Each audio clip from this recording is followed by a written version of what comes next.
Liza was sitting in her apartment and searching for job listings.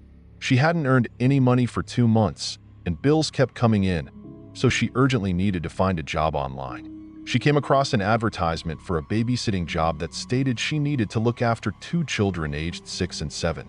The pay was decent, and she decided to call the number provided. An elderly woman answered on the other end, confirming that she was indeed looking for a nanny, and then invited Liza for a meeting. The address of the house didn't bother Liza. She needed this job.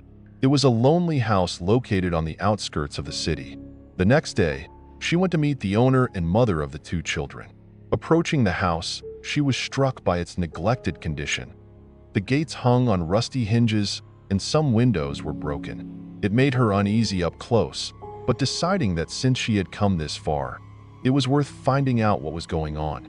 Liza approached the old door, but it opened by itself, revealing a tall, thin old woman about 80 years old. She gestured for Liza to come in. Then they walked into the living room, and Liza was astonished when this stern and rather creepy woman announced that it was she who had placed the job advertisement and that she needed someone to look after her children. Liza hadn't had time to ask anything when the old woman grabbed her with her cold hand and led her deeper into the house. As they walked down the corridor, Liza saw many old photographs. They passed by all the rooms: the children's room, the bedroom, the playroom, the kitchen, going further and further until they reached the backyard. Liza started to feel anxious, and fear covered her with goosebumps. She pulled her hand away. "I want to introduce you to the children. Aren't you here for that?" The woman suddenly spoke. "Here are Mark and Carl," she said, pointing to an old oak tree, but there was no one under the tree, only plenty of new toys. Liza realized that something was wrong with the woman, and she urgently needed to get out of there.